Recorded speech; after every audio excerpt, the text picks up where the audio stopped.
ஆம், நான் இந்த மல்லிகைப்பூ செடிக்காக தான் முத்துஸ்டர்கிட்ட கூட நான் கேட்டிருந்தேன், என்ன சொல்யூஷன், அதாவது நிறைய பூவே பூக்க மாட்டேங்குது, கொடி மாதிரி வளருது அப்படின்ற மாதிரி கேட்டிருந்தேன். முத்துஸ்டருக்கு கூட எனக்கு ஒரு 2 அக்ரி ப்ராடக்ட் பற்றி கூட எனக்கு சொல்லியிருந்தாங்க. இது பாருங்கள், கீழே வேறு காமிக்கிறேன். இதுலேருந்து இது வந்து அடுக்கு மல்லி, இதில் நிறைய இலை இருக்கும்.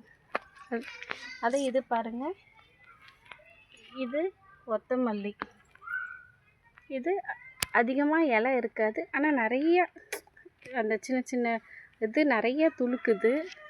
ப்ளஸ் அதிகமாக இலை இதில் மட்டும் இருக்காது. இது 2 செடியை தான் நான் வீடியோவே எடுத்து சிஸ்டருக்கு அமுச்சு விட்டுருந்தேன். அவங்க வந்து அக்ரி 82வும் அக்ரி மாஸ் போடுங்க அப்படின்ற மாதிரி சொல்லியிருந்தாங்க. 2 லிட்டர் தண்ணியில் Agri 82 2 ml plus Agri Mass 2 ml போட்டு ஸ்ப்ரே பண்ணி விடுங்க, 20 days ஒன்ஸ் ஸ்ப்ரே பண்ணி விடுங்கன்ற மாதிரி சொல்லியிருந்தாங்க. நாங்களும் அதே மாதிரி ஸ்ப்ரே பண்ணி விட்டுருந்தோம்.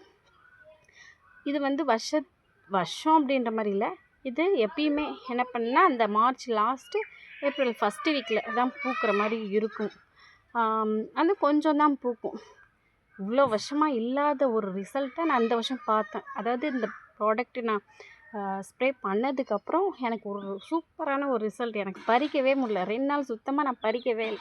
சரி, எங்கேயாவது யாராவது பறிச்சுட்டு போட்டோம் அப்படின்ற மாதிரி. செடியில் பூக்க ஆரம்பிச்சது அந்த ஃபஸ்ட்டு டே வந்து இந்த செடியை பாருங்கள். இந்த செடியில் வந்து எனக்கு ஃபஸ்ட் டே ஒரு 1/2 கிலோ கிடச்சிது. இந்த செடியை பாருங்கள், இதில் ஒரு 1 கிலோ 1.25 கிலோ அது மாதிரி கிடச்சிது.